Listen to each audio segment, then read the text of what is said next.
Salamat, Panginoon, sa hapong ito, Panginoon. Kami muli ay nagsama-sama upang pag-aralan, Panginoon, ang iyong mga salita. Ikaw kako at siyang manguna sa bawat isa sa amin, O God. Gustuhin mo po na iyong banal na Espiritu, Panginoon, ang apat na sulok. Tindahan ito, Panginoon, ni Sister, O God. Ikaw po ang lumabas sa aming mga bibig, Panginoon, ang iyong mga salita ay maihayag mo ng tama, Panginoon, at ito ay aming unawakan at ito ay matanim sa bawat puso namin, Panginoon. Salamat po sa hapon ito sa bawat isa po na nanarito na mga kapastoran. Salamat po, ito po papulihan sa pangalan ng Ama, ng Anak at ng Espiritu Santo. Amen. So, ang pamagat nito ang mabuting kawal ni Kristo. Ano po, Makaakawal ni Kristo Jesus. Mabuting kawal ni Kristo. 2 Timothy. Paturuan niyo si, ayan, 2 Timothy. Oo. So, kung saan ito, dumadako tayo doon sa mga salitang walang pipiliin, lahat pwedeng maghayag. Yung ibig sabihin, nasa panahon na tayo. Kasi kung doon tayo sa unang panahon, ang babae hindi pwedeng maghayag ng salita ng Diyos. Tama. At marami ngayon yan, hindi pa sila umaalis doon. Tayo umalis na tayo doon, ngayon kahit babae. Kasi iniisip ko din, paano kung mga babae na lang at kailangan ihayag yung salita ng Diyos? Ibig sabihin, walang pupwedeng hindi mayano yung salita ng Diyos. So sa atin, pwede ang babae, kaya ang pag-aaral natin, walang pili. Si Insel, bago lang din pero nagbubasa na yan. Bago lang yan. Yung ko lang din kala Kuya Walter, nagpe-preach na yun, nagtuturo na yun, si Ate Lude. So, ako rin talaga nagsimula doon sa kanila. Ganito rin yung natin, So, ako unang magbasa sa ng kapastora. Kaya nga, 2 Timothy, nakita niyo na. Opo, Chapter 2, verse 1 to 26. Ayan. So, talagang linaw. Linaw. okay. Minsan, mag-ready ka. Okay, sabi dito, kaya nga anak ko, magpakatatag ka sa tulong ni Kristo Jesus. Ako na? Okay. Ituro mo rin sa mga mapagkakatiwalaang tao na makakapagturo rin sa iba ang mga aral na narinig mo sa akin sa harapan ng maraming saksi. Verse 3. Ako. 3, ikaw ba Opo, baba po kayo, Pastor, hindi kayo kita. Okay, Ayan po. ito na. Oh, Ako na. Nandate, Verse 3. tanahan mo ako sa tandorosa at panhihirat. Tulad na isang nadotil kundalo ni Kristo Jesus. okay. Okay. 4. Verse 4. Ang isang kawal ay hindi nagiging abala sa mga bagay na walang kaugnayan sa pagiging kawal. Sa halip, sinisikap niyang mabigyan ng kasiyahan ang kanyang minuto. 5. Verse 5, hindi magtatagumpay ang isang manlalaro kapag hindi siya sumusunod sa mga tungkol. Verse 6. Ang magsasakang nagtatrabahong mabuti ang siyang dapat unang makinabang sa bunga ng kanyang pinaghirapan. Isipin mo ang sinasabi ko sapagkat bibigyan ka ng Panginoon ng pagkaunawa sa lahat ng mga bagay. Alalahanin mo si Kristo ang muling binuhay at nagmula sa angka ni David. Ito ang magandang balitang ipinapangaral ko. Verse 9. Na siyang dahilan sa paghihirap ko hanggang sa ikadena ako na parang isang kriminal, pero hindi nakakadinahan ang salita ng Diyos. Okay, next 10. Kaya tinitiis ko ang lahat ng bagay para sa nanatili upang natanong din nila ang kalintasan na kay Kristo Jesus na may kaluwalhatian na walang hanggan. Totoo ang kasabihang ito, kung tayo'y namatay na kasama ni Kristo, mabubuhay din tayong kasama niya. Verse 12, kung tayo man ay magtiis ng hirap sa mundong ito, maghahari naman tayong kapiling ang ating Kristo. Kapag siya ay itinakwil sa harapan ng mga tao, pagdating ng takdang araw, itatakwil niya tayo. Kung tayo man ay hindi tapat, siya ay nananatiling tapat pa rin sapagkat hindi niya maaaring takwil ang kanyang sarili. 14. Ipaalala mo sa kanila ang mga bagay na ito na sila'y pagpilinan mo paningin ng Panginoon at sila'y huwag magpagtalo tungkol sa mga salitaan na hindi mapakinabangan sa ikapagpahamak ng mga Panginoon. Sikapin mong maging kalugod-lugod sa paningin ng Diyos. Isang manggagawang walang dapat ikahiya at tapat na nagtuturo ng katotohanan. 16. Iwasan mo ang makamundo at walang kwentang usap-usapan dahil lalo lang napapalayo sa Diyos ang mga gumagawa nito. Okay, consenting. 17. Verse 17. Ang kanilang salita ay kakalastulan ng Daniela. Kasi nandito sila si Nereo at si Leto. Lumihis. Lumihis sila sa katotohanan at ginugulo nila ang pananampalataya ng iba sa pamamagitan ng pagtuturo na ang muling pagkabuhay ay naganap na. 19. Ngunit matibay ang saligang itinatag ng Diyos at tinatakkan ng ganito. Nakilala ng Panginoon kung sino-sino ang sa Kanya at ang bawat tumatawag sa pangalan ng Panginoon ay dapat lumayo sa kasamaan. Verse 20. 20. Sa isang malaking bahay ay may iba't ibang uri ng kasapatan. Mayari sa ginto o isda, at mayroon namang yari sa kahoy o puti. May ginagamit para sa mga tanging okasyon at mayroon namang pang-araw-araw. 21. Kung ang sino man nga ay malinis sa alinman sa mga ito ay magiging sisidlang ikapupuri. Pinakabanal, marapat gamitin ng mayari na handa sa lahat ng gawang mabuti. Kaya nga bilang isang kabataan, iwasan mo ang masasamang pagnanasa. Subalit pagsikapan mong maging matuwid, tapat, mapagmahal, at mapayapa, kasama ng mga taong may pusong malinis at tumatawag sa Panginoon. Iwasan mo ang mga walang kwentang pakikipagtalo at kalukuhan lamang dahil alam mong hahantong lang ito sa alitan. Ano? 24. 24. Hindi dapat nakikipag-away ang nilpon ng Panginoon. Nakalit, dapat sila nadilarahan sa lahat. May kakayahan ng turo at nagpiyada. Mahinahon niyang itinutuwid ang mga sumasalungat sa Kanya. Baka sakaling sila'y bigyan ng Diyos ng pagkakataong magsisit tumalikod sa kanilang mga kasalanan at malaman nila ang katotohanan. Last verse. 26. Kung magkagayoy, magliliwanag ang kanilang isip at sila'y makawawala sa bitag ng diablo bitag sa kanila.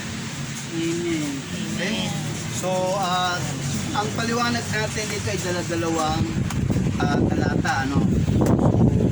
So, insan, dahil hindi pa naman siya magtatanong siya doon sa kanyang pabinabasa. So, tayo, ito yung mga simpleng pag-aaral na dito natin malalaman kung ano tayo noon. Right? Yung nagsimula tayo.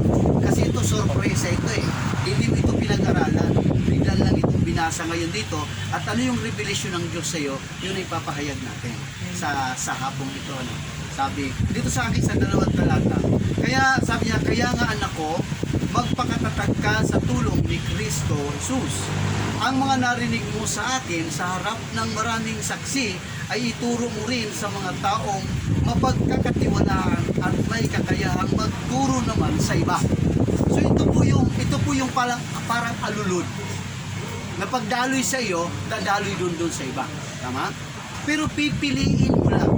Sabi ni Pablo kay Timothy, piliin mo yung mga taong tuturuan mo na pwede rin magturo. Okay? So ihayag mo ito sa maraming tao, yung narinig mo sa akin, sabihin mo sa kanila, so duplicate. Alulod lang, daluyan.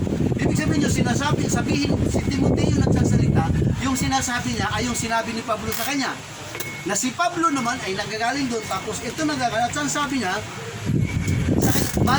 bata pa dito si Timothy po, ano, ang mga narinig mo sa akin sa harap ng maraming saksi ay ituro mo rin sa mga taong mapagkakatiwalaan magturo din.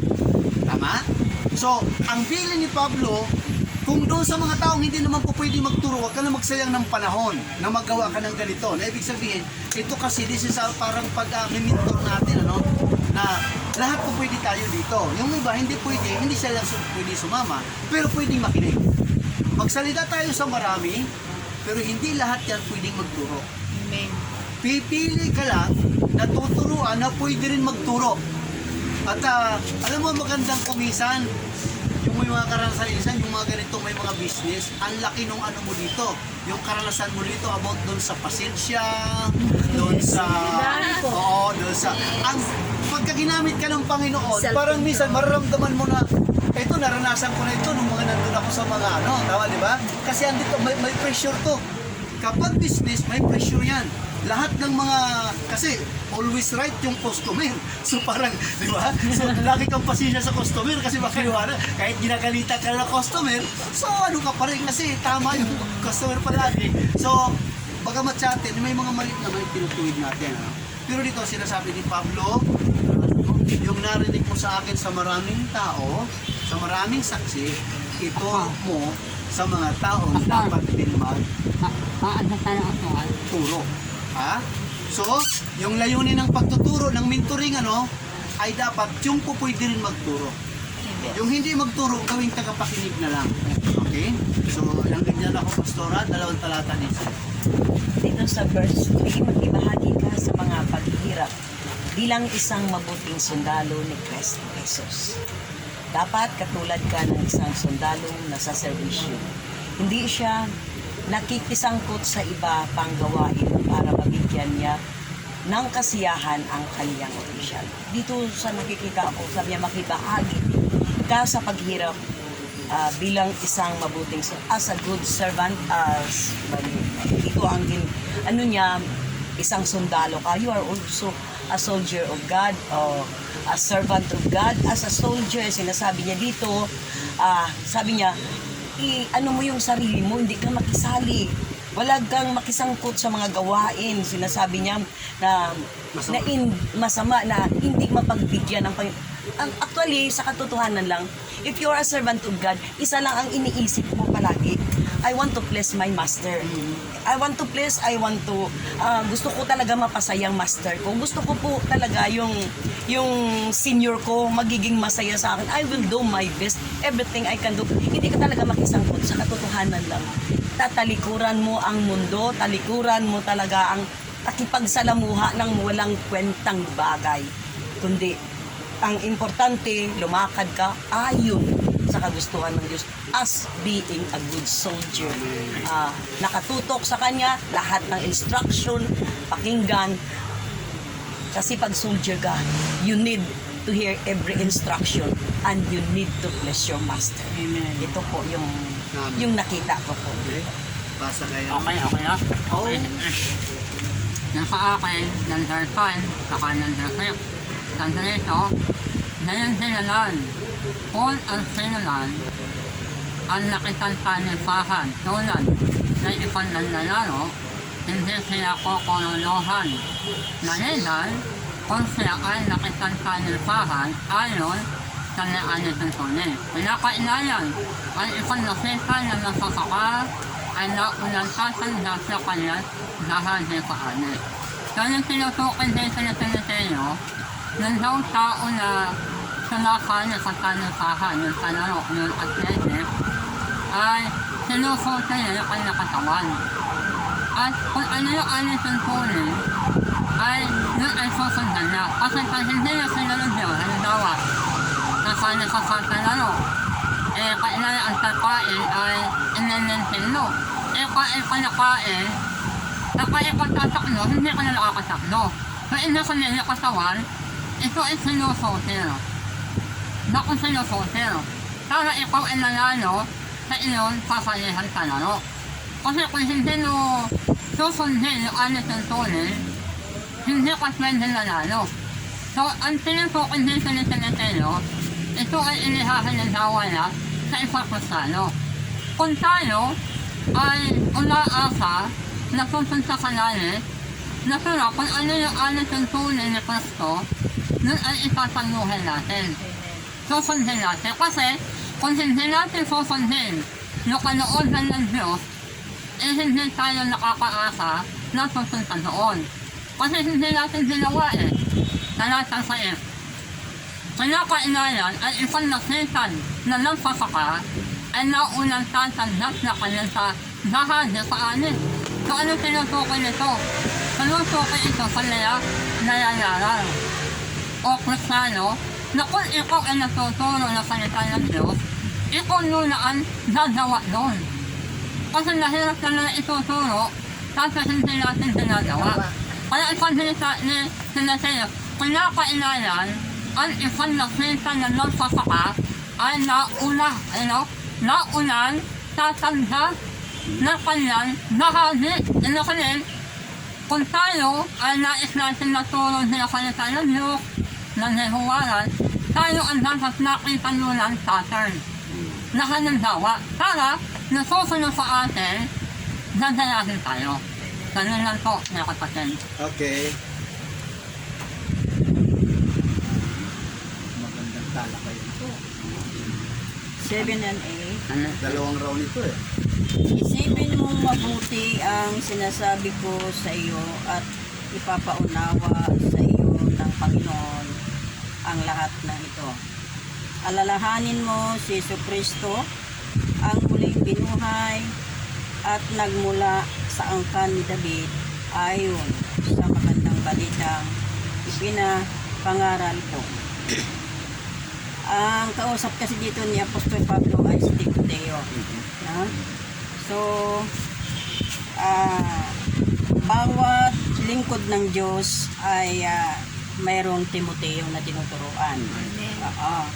So, dito paalala niya kay Timoteo na nung siya ay nagturo, ay nagkaroon ng bunga at ito ngayon si Timoteo ang kanyang binibigyan ng diin dito na siya ay naging bunga ng kanyang pangangaral at lagi niyang pinapaalala kay Timoteo na ang Diyos ang dapat na maging sentro lagi ng kanyang buhay.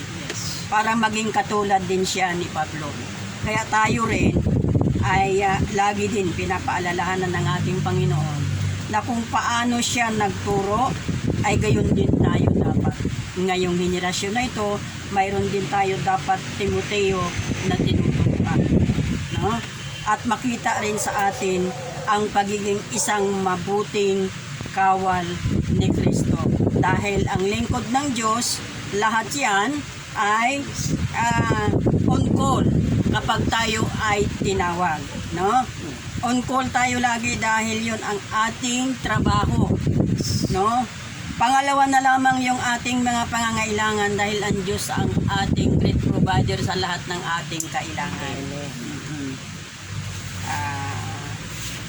Dalawang talata lang, di ba? Tapos na ako. 9. Sa akin po sa 9. Ang dahilan ng aking pagdurusa hanggang sa magapos na tulad ng isang salarin, ngunit hindi magagapos ang salita ng Diyos. Yun nga po ang sinabi ni Pedro na kahit anong mangyari sa kanya, kahit siya ay ikulong pa, kahit kahit anong mga pinagagawa sa kanya dati, pero ang salita ng Panginoon ay patuloy pa rin ginagampanan ni Timoteo, di po ba?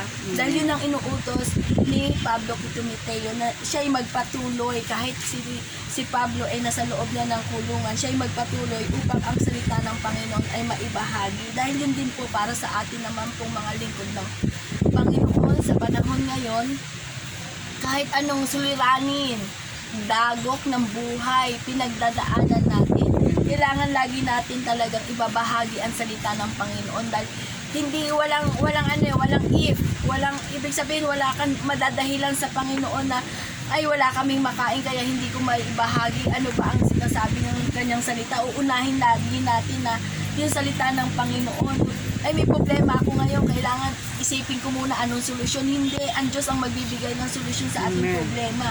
Kung tayo ay susunod sa Kanya na ibahagi natin ang Kanyang mga salita. Ang sabi naman po dito sa verse 10, pinagtiisan ko ang lahat ng bagay alang-alang sa mga hinirang ng Diyos upang matamo din sila ng kaligtasan mula kay Jesucristo, di po ba? At ang walang hanggang kaluwalhatian. Gusto rin kasi ni Pablo na tayo rin, katulad na Timoteo, ay matamo rin natin yung nininanais nating kaligtasan kung tayo uuwi na sa ating totoong tahanan. Dahil ang mundong ito ay pangsamantalang tahanan lamang natin. Kaya ang sabi nga ng Panginoon, gusto ko rin yung mga hinirang ng Diyos, gusto ko rin maranasan nila yung kaligtasan mula kay Kristo at ang walang hanggang kaluwalhatian. Hindi po natin yung mararanasan dito sa mundong ito dahil dito ay marami tayong talagang pagdadaanan, pero pilitin natin, hindi po tayo perfect, pero pilitin natin na sumunod. Sabi nga ni Pastor, yung salita niya, lakaran talaga natin kahit magwindang-windang pa tayo dyan kasi yun ang gusto ng ating Panginoon, makasama tayo niya at maligtas tayo talaga. Amen. 11-12. Kaya ko ba ito, Pastor? Basa lang, basa. Okay, basa. 11. Totoo ang kasabihang ito.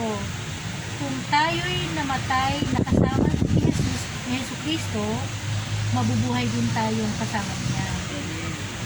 Kung tayo'y nagtitiis ng hirap sa mundong ito, maghahari din tayong kapiling niya.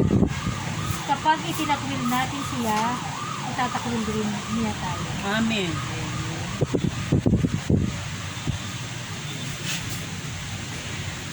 Hindi ako pero sa pagka pwede ba ba? Okay lang po, wala pong mali. Kung ano yung Pag-unawa po natin. ano yung Sa pangunawa? pagkanawa ko, yung kung tayo'y namatay na kasama ni Jesucristo, siguro yung mga nagsigil, nanagala sa Panginoon. Naku, baka magkamali ako. Wala pong mali. Huwag po kayong wala pong mali. Tama po, wala pong namatay ka mali. kasama ni Kristo. Mabubuhay ka na kasama ni Kristo. Kumbaga, kung mamamatay ako na naniniwala ako sa Kanya, Kasama ka na. kapag ako'y nawala, naniniwala akong tatanggapin niya ako sa Kanya. Amen. Tama. Tama po. May tama na. May tama na ba ako? Yung isa pa, ano pa yung isa? Sa ano? Tayo'y nagtiis ng hirap sa mundong ito, maghahari din tayong kapiling niya. Pwedeng yung mga, hindi naman kasi lahat mayaman, di ba? So, kung nakakaranas tayo ng kahirapan dito sa mundo, maaaring tayo mawawala or mamamatay. Pagkapiling natin siya, hindi na tayo mahihirapan. Pwedeng ganun. Pero kailangan pa lang nagpaliwanag, syempre, Pastor. Okay, so ang ano na yan, yung bahagi na okay naman na, kasi maganda yung nag-aaral tayo, Ako mas gusto ko pakinggan yung nag-aaral na nagpapaliwanag.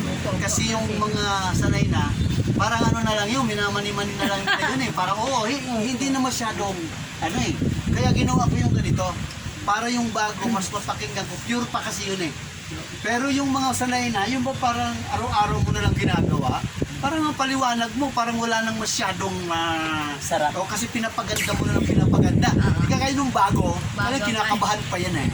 Hindi niya alam kung tama ba yun o tinatamaan na ba o pero makikita mo yung Holy Spirit na nandoon kasi ginaguide siya. Oo. Tayo kasi parang bastet na natin eh, ang Holy Spirit diyan ka na talagang ano na, kasi sanay na ano. So maganda yung party na sabihin natin, wala naman mali, maganda yung napili mo. Kapiling niya kapag siya ay ating pag kinahiya mo siya, hihiya ka rin niya. Kaya pag hindi mo siya ikinahiya, ay hindi ka rin niya. Pag hindi ka niya ikinahiya, makakapasok ka sa kanyang pinaroroonan. Kasi nandun siya. At saka ang hirap yun yung kinahiya ka. Ano ang tindisi pag kinakahiya ka? Parang may sakit ka na. Halimbawa, kamag-anak tayo. May nagtuta ka mo, kamag-anak ko ba yan? Ay hindi. Kamag-ano yan? Oo, di ba? Kinakahiya mo. Kinakahiya. Kasi walang hiya yan. Uy, ito na tanggi. Ito na tanggi. Ito na tanggi. Kasi walang hiya eh. Oo, hindi na tinatanggi. Pag ikinahihiya mo yung isang bagay, ibig sabihin, hindi mo siya kayang pakibagayan. Yes. Pero pag si Kristo, hindi mo ikinahiya, kaya kanyang pakibagayan. Ako na ba? 13-14. 13-14, oh. Kung tayo'y hindi mga tapat, siya'y nanatiling tapat sapagkat hindi makapagkaila sa kanyang sarili. 14. Ipaalala mo sa kanila ang mga bagay nito na sila'y pagbilinan sa paningin ng Panginoon, na sila'y huwag makipagtalo tungkol sa mga salitaan na hindi mapakinabangan sa ikapapahamak ng mga nakikinig. Oo, nang i-explore natin yung question din. Kung tayo'y hindi mga tapat, siya'y nanatiling tapat. Amen. Ang salitang tapat, katapatan, aminin man natin, tayo hindi nagiging tapat. Kaya ginamit dito ni Pablo sa ang salitang kung tayo hindi tapat, siya ay nanatiling tapat. Ngayon tayo, saan ba tayo nagiging tapat sa Panginoon? Marami tayong pagkukulang. Minsan hindi tayo tapat sa tipanan ng Panginoon. Hindi tayo tapat sa paggalo sa araw ng gawain ng Panginoon. Maraming bagay, no? Pero ganun pa man, hindi tinitingnan ng Diyos ang ating mga weaknesses. Dahil we are just a human being. Tao tayo eh. Nobody is perfect, but we are striving to be a perfect. Because there's only one perfect, only the Lord Jesus Christ. So nakita ng Diyos yung puso natin kasi. Hindi siya tumitingin sa iyo sa kagwapuhan, sa kagandahan, sa kapangitan, kundi God looking to your heart, yung nilalaman. Ngayon, kung yung puso mo hindi tapat sa paglilingkod sa Panginoon, nakikita ng Diyos, nakikita niya, hindi niya maibigay yung pagpapala talaga. Kaya maraming Kristiyano, for how many years na naglilingkod, hindi sila nagiging tapat eh. Kasi nakikita ng Panginoon, kaya hindi may boast ng Diyos ang pagpapala sa kanilang buhay. Unang blessing spiritual, sumusunod na lang yung pagpapalang material o financial. In all these things shall be added unto you, pagtapat tayo sa Panginoon. Amen. Okay. Verse 14, ang sabi nito, ipaalala mo sa kanila ang mga bagay na ito. Sila'y pagbilinan mo sa paningin ng Panginoon at siya'y huwag makipagtalo tungkol sa mga salita na hindi mapakinabangan sa ikapapahamak ng mga nakikinig. Ito naman ay tungkol sa mga pagtalo-talo. Binigyan niya ng warning o paalala si Timoteo na ang pakikipag-debate kasi, mayroon tinatawag kasi formal debate at mayroon tinatawag na public debate. Mayroon tinatawag na Oxford debate. Kami sa Robinson, nagtatalo-talo. Minsan nag-away-away. Kaya tawang, minsan prophecy ni Pastor Balcon na huli. Kahit kayo mag-away-away dyan. Kasi yung ibang mga pastor doon, napipikon. Oo, tama. Kasi nagtatalo-talo tungkol sa salita, tungkol sa doktrina. Kasi isang paniniwala natin kay Kristo, it doesn't matter saan ka nang galing. Ikaw ba Baptist, Tunis, Trinis, o in time, pagdating natin sa langit, hindi tanong yung religion mo, pagharap natin eh. Ano ka ba, Katoliko ka ba, Iglesia ka ba, Born ka ba? Hindi. According what you have done on earth. Kung ipinamuhay mo ang salita ng Diyos. Kahit sa magandang reliyon ka, kung hindi mo naman sinusunod ang kalooban ng Panginoon. Kaya ito ang bili ni Pablo kay Timothy na huwag kang makipagtalo sa mga usapan dahil yung mga nakikinig, mapapahamak sila. Ha? Kasi may mga galing sa mga pakikipag-debate. Mahilig siya sa debate. Ngayon, kung yung debate naman, pinagtanggol mo yung katotohanan, pwede yun. Pero huwag kang makipag-away kasi yung iba, isusuntukan, nakikipagbarila.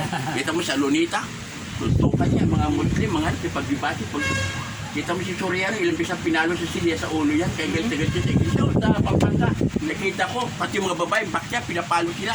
Kaya ang debate, ano talaga, pagkikipagtalo, iwasan kung hindi man lang kinakailangan. Ang importante, ibahagi natin ang salitang Ebanghelyo ng Panginoon sa mga baguhan. Yun lang. Amen. Okay, 15. 15 ako, no? Yes. Sikapin mong maging kalugod-lugod sa paningin ng Diyos.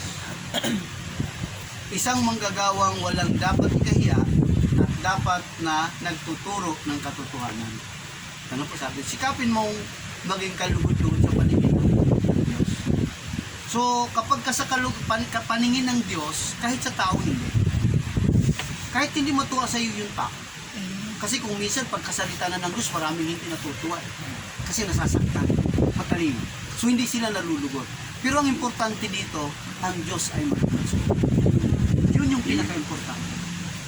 Ibig sabihin, ay tama yung sinasabi ni Pastor, sinabi ko na sa kanila nag-fellowship kami, nasabi ko, pag hindi nyo itinigil dyan sa Robinson yung pagtatalakayan ng mga doktrina, mga religion, pag sinabi anong pinanggalingan mo, anong relihiyon mo, anong pananampalataya mo, mag-aaway ka dyan, hindi ka talaga sila nagsuntukan sa Robinson. Bakit? Nakita ko yung sistema ng panahon ngayon na pinagtatanggol kahit mali. Right? Pero kung tayo ay nandito ka, kalugod-lugod ka sa Panginoon, pagdating sa mga ganun, hindi ka nasasama. Kaya ako, yun yung inugali ko. Pagka may mga ganun na, hindi na ako sasama o kaya hindi na ako nagkasalita ng mga ibig sabihin, kung magpapagano rin naman. So ito yung sinusunod natin yung kalooban ng Diyos, nakasulat. Kasi kung hindi mo susundin yung nakasulat, useless yung ating paglilingkod. Amen. Yung pagmamataas, may makakausap ka pa, ilan ang doctorate, ilan yung kanyang promotion. Oo. Ako hindi ako nagagano, nagmalaki ng ganyan. Although ako'y nagsimula sa promosyon ng nakarating ako sa mga promosyon na yon. Hindi ko pinagmamalaki ang kung sino. Bakit? Si Kristo ang pinagmamalaki ko. Amen. Siya palagi, kaya dito sa mga mas malawak dito. Sa iba kasi na grupo na kasali ako ng mga babae, bawal tumayo sa pulpito. Sa akin hindi.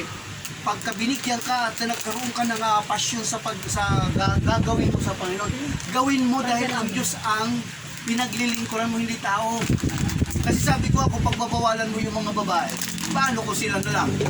At nakatalo mga lalaki mga impalido na. Mga babae na lang, kailangan ihayag yung salita ng Diyos. Ibig sabihin, walang maghahaya. Tama di ba? Kasi bawal. Kasi bawal yung mga babae. Kasi pinagbabasihan nila yung isang salita lang. Hindi nila inaral yung buong salita. So, kaya kasi kay Jewel, sabi ng Diyos, ibubuhos ko darating araw ang aking espiritu sa lahat. Bata, matanda, at magpapahayag siya ng aking salita, babae, lalaki. So, para sa akin, kaya itong mga kasama natin, mas pag nagsama-sama tayo, mas maglalakas ang loob mo. Kasi yung kasama nyo, iba pala yung kanyang, pananaw ko, yung tayo. Iwasan mo ang mga usapang walang malalaswa at walang kabuluhan. Sapagkat ang mga iyan ang nagiging dahilan ng pagtalikod ng mga tao sa Diyos. Ito, kapag pastor ka at malaswa ang bibig mo, ito yung na dito na natin, ba itong malaswa? Pastor ka, minsan kwento mo yung mga kasalanan ng mga ginagawa mo, may mga beerhouse pa ng mga nagpupunta. Kwentuhan ha. So ito yung mga malalaswa na hindi dapat sa atin. Kaya sinasaway ko ito sa mga kasama ko. Kapag hindi ko nasaway, iniiwasan ko yan. Bakit? Ang mga nakakapakinig, pag sinabing pastor ka, tapos yung lumalabas sa bibig mo ay Diba? yung parang mga word, hindi lang salita, yung mga bastos sa salita. Worldly na. Yes, worldly. ako marespito ako. Kaya iniiwasan ko yung ganung mga klase pastor. Kaya pasensya sila sa akin kasi kung minsan hindi ko binibigyan ng yun. Kung hindi ko man sila maiwasan, sinasaway ko. Okay lang naman yung basta yung malaswa kasi marami akong kasama ng mga malalaswa ang bibig pa. Mga magdagawa yan tapos ang lumalabas sa bibig. Hindi na sinasaway natin yan. Bakit? Nakasulat. Dapat ang lalabas sa ating bibig ibig yung mapapakinabangan ng makakarinig. Kasama mo o hindi. Halimbawa, may dumaan dito, nagsasalita ka. Dapat mapapakinabangan ninyo yung sinabi mo. Paano yun? Maging kagalang-galang ka. Tama? Ibig sabihin, ang pakikitungo mo sa tao is pakikitungo ng Diyos. Right? Anong pakikitungo ng Diyos? Wala siyang pinipili. Amen. Wala siyang pinipili. Lahat pinakikisamahan maliban sa gagamitin niya sa kanyang salita. Tama? Sa gagamitin niya sa kanyang salita, iba nilagay nun. Pinili ka lahat, tinawag ka, may pinili na tinawag. May pinili na pinili lang. Pero may pinili na tinawag. Pag tinawag ka, ibig sabihin may mission ka, may gagawin ka, kaya tinawag ka. Pero kung pinili ka lang, you are Christian, pero pag hindi ka, pero pag pinili ka, special ka, mayroon kang gagawin na kasama ka doon sa sacrifice. Kailangan yung willingness mo talagang nandoon. Hindi po pwedeng pagka nagkaroon ka ng problema, hindi po ito. Kasi special ka eh. Pinili ka na, tinawag pa. Kasi ba tinulak, di ba? Tinulak, kaya hinahanap nung... Diba tinadyakan? yung tinulak, hinahanap niya kung sino yung nagtulak kasi hindi niya man talaga gusto. Hindi niya gusto, tinulak siya. Sino magtulak sa akin? Kaya yung kaya ganyan. So tayo pinili at tinawag anumang sakripisyo nandyan. Sunod siya. 17, dito po, ang sinasabi niya, ang mga aral nila ay parang cancer na kumakalat sa katawan. Kabilang na sina Hymenaeus at Philetus sa mga taong ito. Dito ako magtingin talaga sa ang mga aral niya ay parang cancer. Wrong doctrine. Ibig sabihin nun, dito po, ang mga salita nila, nililihis nila ang pagturo sa mga tao. Ibig sabihin nun, they're thinking na tama yung tinuturo nila, pero yung katotohanan is against the Lord. Sa katotohanan lang, marami sa ngayon, ako gusto ko talaga i-emphasize ito. Kasi marami talaga akong nakakita na they think na tama ako, pero yung katotohanan, mali ang ginagawa nila. Yung ginagawa nila, binibilog ang ulo ng mga tao. Ibig sabihin nun, they're manipulating the words of God. Minamanipulate ang words na sabihin, ilagay sa isipan ng mga membro na tama yan ang tama. Pero ang katotohanan, hindi ko tama. Sinasabi dito, kumakalat na parang cancer. Ibig sabihin nun, pag may cancer na, may sakit na ang lahat. May taring. Kung may cancer, mahirap gumaling ang cancer. Sa ngayong panahon, walang gamot pa ang cancer. Ibig sabihin nun, malalim. Hindi lang yon, ikakamatay ng espiritu ng tao. Ikamamatay mo. Ngayon, nandyan ka, nakikinig ka sa mga salita na yun, sa teaching na yun, tapos nakikinig mo at tinanggap mo yun kasi nga yun ang pinagtuturo eh. Kasi ikaw na mga membro ka, ikaw i-adapt mo talaga yun kung ano yung tama. Sabi ni pastor, tama to sabi ni pastor, pero yung katotohanan, linilihis nila yung katotohanan. Gaya ni sinabi niya ni Phineas at saka Philetus, ito po linalagyan nila, iniiba nila ang doktrina. Ang sinasabi, ito ang katotohanan. Kaya nga sinasabi kanina verse before, truth lang, katotohanan lang ang dapat ituro. Katotohanan. Pero pag meron kang sarili mong doctrine, sarili mo yung doktrina, hindi ayon sa batas at sa salita ng Diyos, ibig sabihin nun, linilihis mo pag-iisip at puso ng tao. At iyon po ang magdala ng kamatayan ng tao. Spiritually, mamatay ka syempre. Magkakaroon ng kamatayan yung mga membro mo, kawawa sila. Kasi kinakain nila, hinihigop nilang cancer na binibigay mo.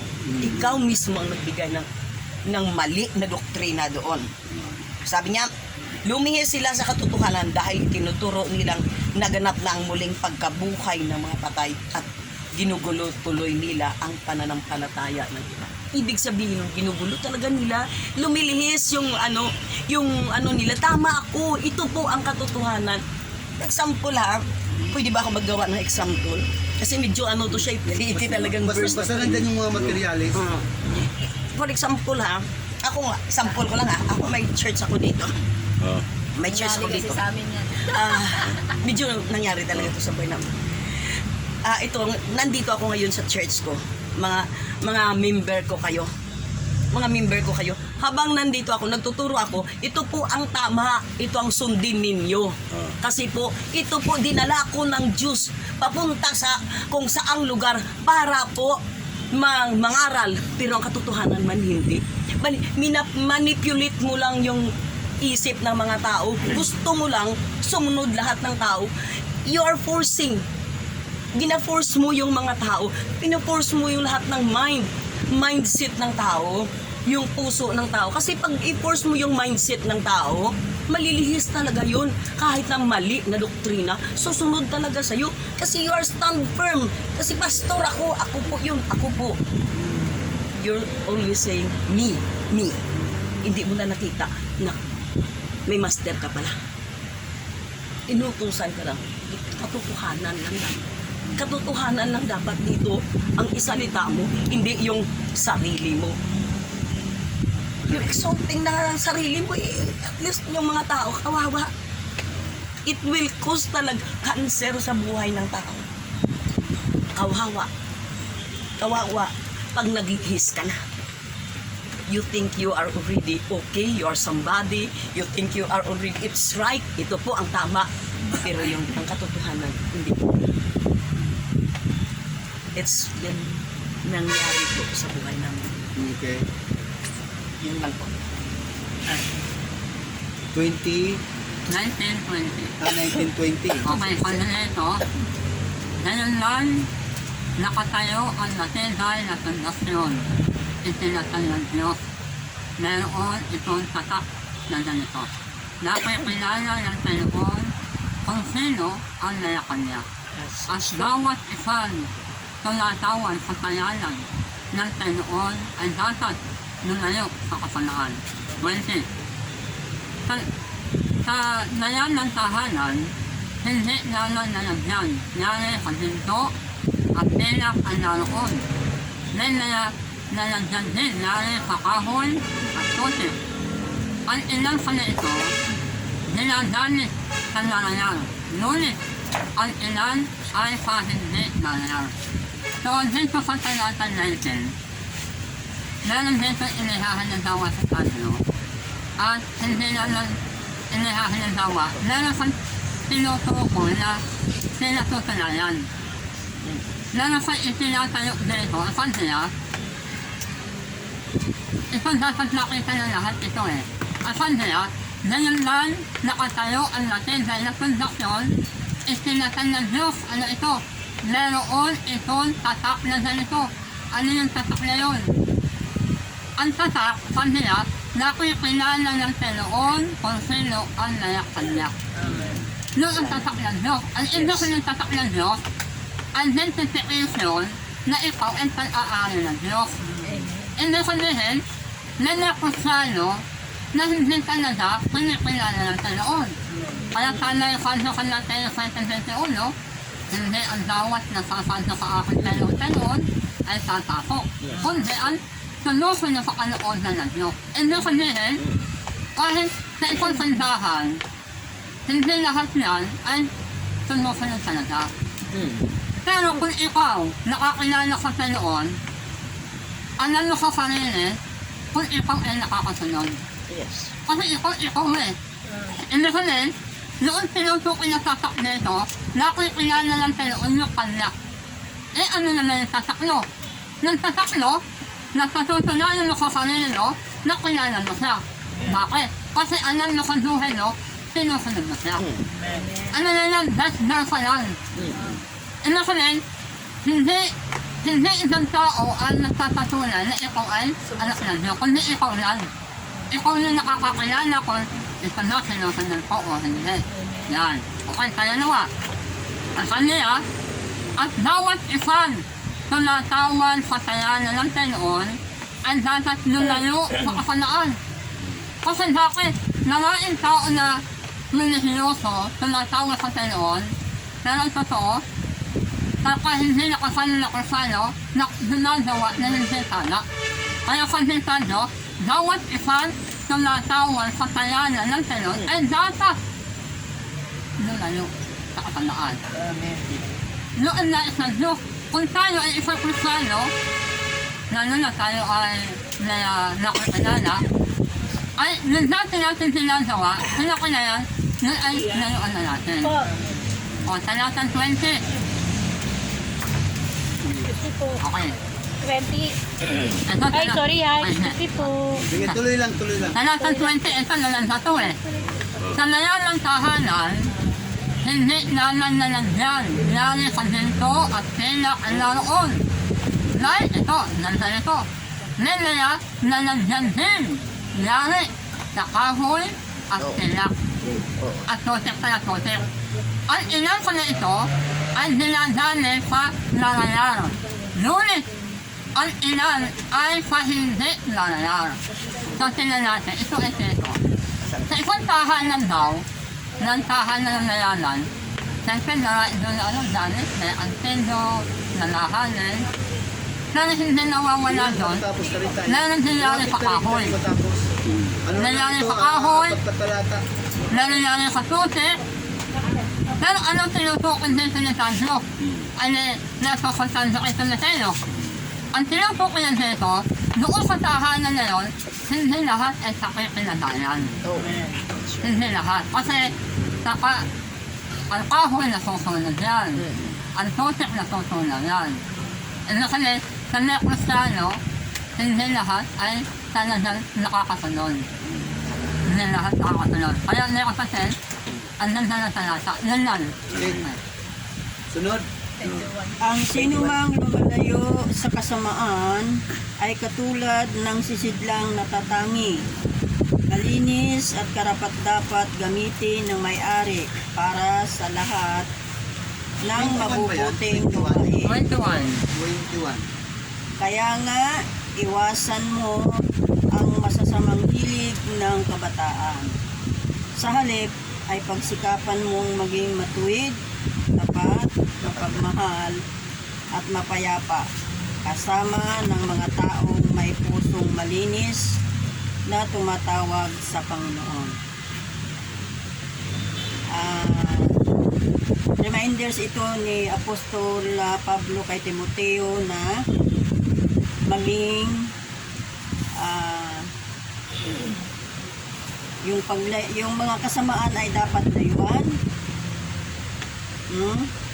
at maging karapat dapat, no? Malinis ang kanyang buhay sa paglilingkod sa Panginoon, no?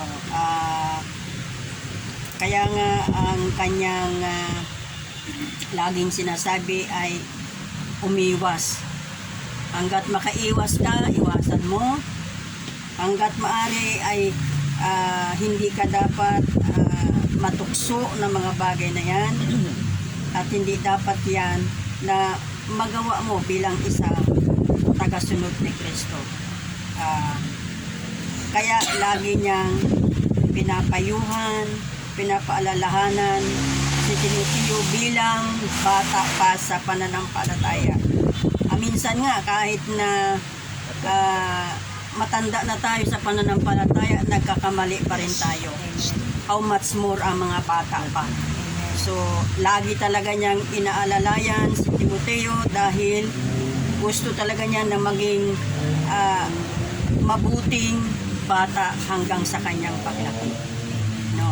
Hindi ang mananampalataya kasi hindi lamang diyan sa panahon na siya ay bata pa, kung hindi dapat nagli-level up ang kanyang pananampalataya. Makita sa kanya yung katapatan niya, makita sa kanya yung kasipagan, makita sa isang Kristiyano ang laging masigla, masigasig at matapat sa paglilingkod sa Panginoon. No?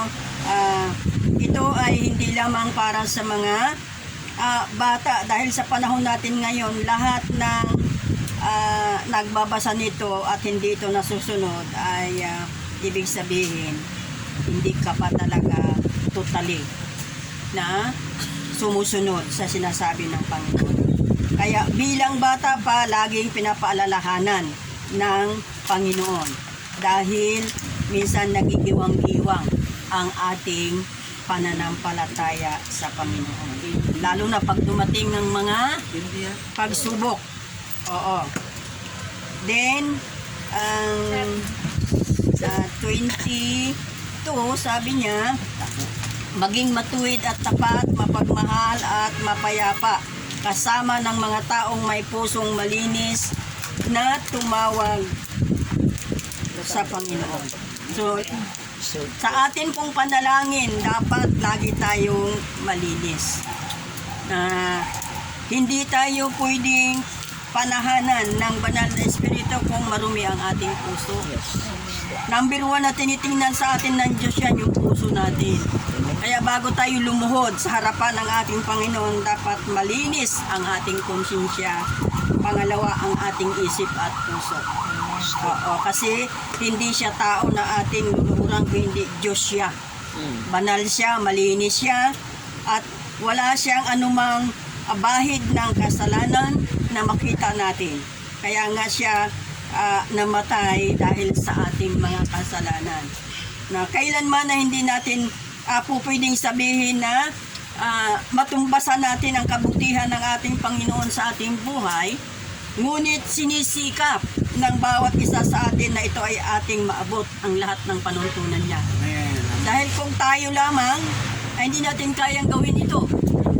Kaya lang, sabi ng banal na Espiritu, sinasamahan niya tayo, tinuturuan niya tayo. Para nang sa ganun ay hindi tayo madipokus doon sa ating paglilingkod sa Kanya. Hindi natin siya kalilimutan, hindi natin siya kaliligtaan. No? Kung ang Panginoon na hindi niya tayo kinakalimutan, hindi lalo na tayong ng mga tao. Kasi darating ang panahon, lahat ng ating mga ginagawa, ipagsusulit natin sa Kanya yan. Hindi natin pwedeng sabihin na ngayon ay malakas tayo, ngayon ay mayaman tayo, ngayon ay kumplito tayo sa lahat ng ating mga kailangan. Nanggaling sa Kanya lahat yan. Wala tayong pag-aari. Anytime na tayo ay pinitik ng ating Panginoon, wala tayong magawa. Kasi pag-aari niya tayo lahat. Kaya ito yung sinasabi ni Apostol Pablo, maging matapat, maging masunurin at malinis ang pamumuhay. Kasi ang Diyos natin ay Diyos ng kalinisan, Diyos ng kaayusan, Diyos ng kaliwanagan, hindi sa Diyos ng kaguluhan. No? Kaya ito yung sinasabi ni Apostol Pablo. Sa totoo lang, si Apostol Pablo, napakasakit ng mga salita niya na binibitawan sa mga tao na kanyang pinangangaralan. Kaya, masakit man pakinggan dahil yun ang magtutuwid sa iyo, tanggapin mo. Kasi bakit? Doon, unti-unti nalilinis ang buhay mo. Ang puso mo, ang isip mo, ang damdamin mo. Kaya minsan may mga tao, no, na may mga pastor na maramdamin pa. That's right. It's true. Diba? Wala na dapat yan sa isang pastor. Kasi pastor ka na nga eh. Tinawag ka nga ng pastor, dapat wala na sa'yo yung pusong maramdamin, wala na yung pusong mamon. Dapat ang nasa puso mo ngayon ay ang puso na ng Panginoon. Yun ang ibig sabihin ni Apostol Pablo. Maging sentro lagi ng isip mo at puso mo ang Panginoon. Kasi anuman ang ginagawa mo sa mundong ito, alam niya at kilala niya kung sino ka, kung anong ginagawa mo araw-araw. Alam niya. Yes. Ano man ang mga plano mo, bago mo pa isipin yun, alam na niya. Kaya, ang ating gagawin, lagi tayong nilay-nilay sa salita ng ating Panginoon. Lagi, kasi bakit? Through prayer ay mararamdaman natin siya. Okay, ha? 23 naman po, iwasan mo ng walang kabuluhang pakikipagtalo sapagkat ito'y hahantong lamang sa awayan. 24, hindi dapat makipag-away ang lingkod ng Diyos sa halip. Dapat siyang mo sa lahat sa lahat mahusay at matiyagang Amen. Amen. Dito po talagang ang ating Panginoon ay pinaiiwas niya tayo. Huwag tayong makipag-talo. Huwag nating ipilit yung gusto natin doon sa taong hindi naman na naiintindihan kung ano yung sinasabi mo. Huwag ka rin makikipagtalo sa mga taong binabaluktot ang salita ng Panginoon. Hindi pa, meron pang ginawa. Kasi sabi nga dito, huwag tayo makipagtalo dahil hahantong to sa away. Amen. Imbis na salita ng Panginoon ang ating mga pinag-uusapan, napupunta tuloy ang mga ibang usapan sa pag-away. Katulad na sinabi ni Pastor nga sa Robinson. Nag-aaway-away na dahil may mga kanya-kanyang doktrina. Pero ang sabi nga dito sa Biblia, huwag makipag-away. Kumbaga, pag yun ang paniniwala niya, hayaan na lang natin siya. Pabayaan na lang natin, huwag na tayong kumibo para hindi humaba. Dapat maging mabait. Oo. Yan nga yung sinasabi, di ba? Nakalagay sa Biblia eh. Huwag kayong makikipag-away. Opo. 23. Tapos, sabi naman po sa 24, hindi dapat makipag-away ang lingkod ng Diyos. Tayo po yung mga lingkod ng Diyos. Dapat hindi tayo makikipag-away. Sa halip ay mahusay at matiyagang tulo. Tayo ay magtiyaga kahit ang mga tinuturuan natin ay hindi karapat-dapat na sinasabi dahil nga pasaway. Sabi ganyan po talaga mga pasaway lalo na sa amin sa talagang lahat pasaway may nagmumura pa talaga. Pero inaakap namin sila dahil gusto namin ipakita sa kanila ang pagmamahal namin sa kanila dahil nanggagaling ito sa Panginoon. Hindi ka namin aawayin, kundi papakita namin sa iyo yung salita ng Panginoon na doon tayo, ano ba ang nangyayari sa pusong maitim. Di ba mga ganun yung mga pinag namin. Kaya, sabi nga dito, di ba, napakaganda talaga ng salita ng Panginoon. Huwag kang magkikipag-away sa mga lingkod. Kahit tayo'y tinutuya, kahit tayo nililiit, dahil wala nga tayong kaalaman, hindi tayo tapos sa mga doctorate ng iba nating mga kamanggagawa. Hayaan na lang po natin sila. Dahil sabi nga, tayo'y lingkod ng Panginoon, panghawakan natin. Huwag na lang natin sila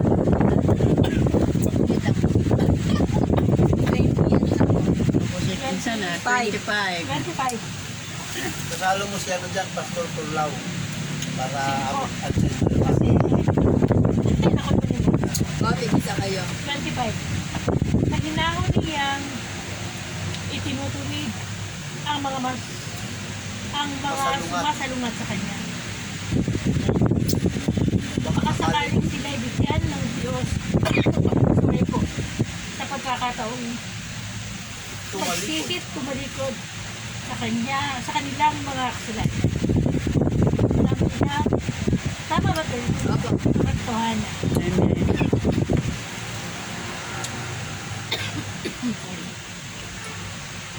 Pastor, pakapaliwanag ko. 25, 20. Ako, 25. Oh, isa lang ito. Basahin mo yung sabi ito. Na sila'y makawala sa estilo ng diablo na bumihag sa kanila ayon sa kanyang kalooban. Ito yung ang sinabi rito sa payo ni Pablo kay Timoteo na sawaing may kaamuhan ang mga nagsisalangsang. Sawayin talagang ano yung sa English, rebuke, palalahanan. Lalo yung mga tao talagang dapat talagang sawayin. Halimbawa yung katulad yan sa circle, no? Mayroon nagpapanggap dyan na siyang sugo. Sa kanya ka makinig. Lahat ng reliyon mali sa kanya. Lahat ng pastor, bishop, obispo. Pati nga si Marcos, pinapababa niya eh. Dahil siya na rin sugo. So alam natin na liit na yung utak niya. Pag ang deception ng tao, ito, nagdadala rin ng Biblia ito. Ang pangalan ito, Ruel. Nasa iharap ka sa akin. Ha? Ano kanina, naglalaro ito ng game. Yan, nagpapalaro. Pero ang pinaniniwala niya, sarili lang niya. Ito sinasaway ko na may hindi, una kaamuhan, sunod ka bagsika na. Kasi, hindi mo na magwas sa na yung mga ganong espiritu kasi kargado siya ng masamang espiritu. Kargado ng demonyo. Pero mo, siya na raw si Kristo. Pag hindi ka naniwala, itatapon mo sa impyerno. Pero wala naman siyang sinasabi sa Biblia. Basta ang sabi niya. So ganito, sinasaway natin, una na may kamuhan, na brad, kabagang ka ng Panginoon, magsisi ka. Pero hindi niya tinatanggap yun. Pero nung bandang huli, kaya nga ako, medyo na rin ako dahil marami, halos sa mga tao, ginagawa siyang kingkoy ng mga naglalaro dyan. Paano ka naging sumo? Baka sumo ka o ano ka? Ano ang pinagsasabi? Ngayon talagang matigas ito, disipyon. Parang siya, no, si Propeta siya, ngayon, Deceive spirit. disip siya. Siya si Yahweh 1, Yahweh 2, Yahweh 3 ang pumasok sa kanya. Sabi nga ni Ali doon sa kanya, nung Martes, aling Yahweh ka doon? Sabi niya, Yahweh 1 ako. Kaya maniwala ka siya. Ngayon, tayo, itong mga naninisip to, alam natin disip ito. Karikado naman sa mga. So, una, palalahan natin sila na may kamuhan kung makukuha. Ngayon, kung hindi talaga makuha, ang sabi ni Pablo doon sa ibang talata, open review, sabi niya, may open is better than secret love. Sawin mo naman, ay pakita mo na walang pag-ibig. Ngayon, ito, hindi natin magipagtalo dahil posista talaga yun, kahit anong paliwanag mo, hindi natatanggapin ang salita ng Panginoon. So, ang gagawin natin, ipaubayan na lang natin sa Panginoon. Pag-free. Kasi pag nagkikipagtalo ka pa, mapuprove ka lang. At mawawala ka sa espiritu ng Panginoon. Tama. Amen. Yun na lang ano ko. Okay? So, lahat tayo manalangin. Hallelujah. Okay, so tayo ay manalangin. Salamat sa ating gawain ngayon at especially sa inyo dahil at medyo na ngayon. So, magpipray tayo, pag-pray natin. Ang focus ng prayer natin, siyempre, lalo pang ito. Wala tayong ibang focus ng prayer natin kundi dito. Kasi pag tayo sa atin, pinag-pray din natin yung mga nabol sa atin. Huwag na natin isama muna yun kasi puno sa panalangin natin. Kung dito sa atin pinalalagyan, na paglipat nila sa atin, ibig sabihin, mas maganda yung malipatan nila at mas gagamit sama-sama tayong magdala dito ng mga tao. Tama. Yun ang pag-pray natin para makita natin isang misisan kasama natin kahit saan gawain. Sumasama mo yan, no? Kasi ang Lord ang magalangin. Sige, tayo manalangin. Salamat po. Salamat. Oh. Salamat po.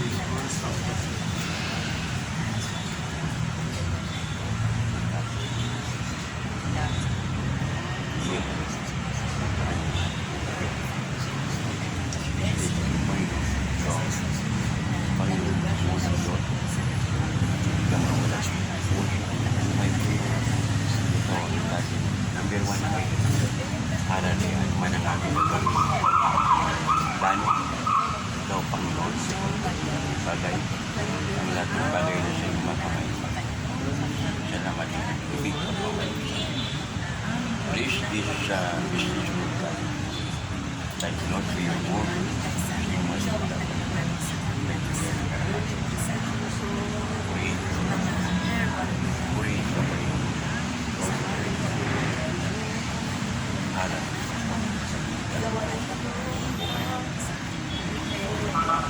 Salamat Lord, please po ako sa Panginoon. Please po Panginoon, lahat ang mga sa buhay, alam niyo kabagan mo siya.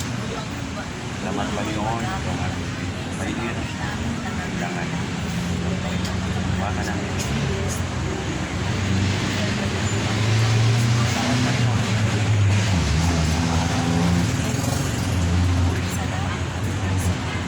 Thank you, Lord. All the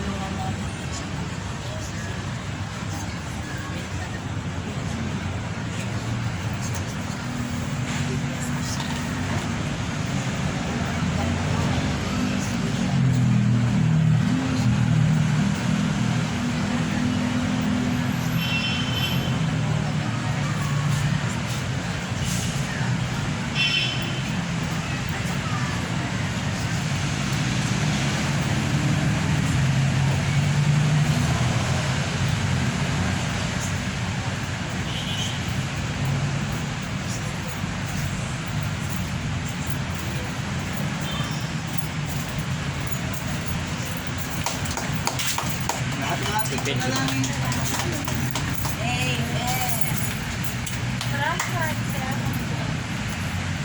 yung atong walis. Opo. Yes. Mari makasama at yung mga katangkad pa tayo. Lahat ng magbi-business ng mga dadali natin dito. Kasi ito yung ating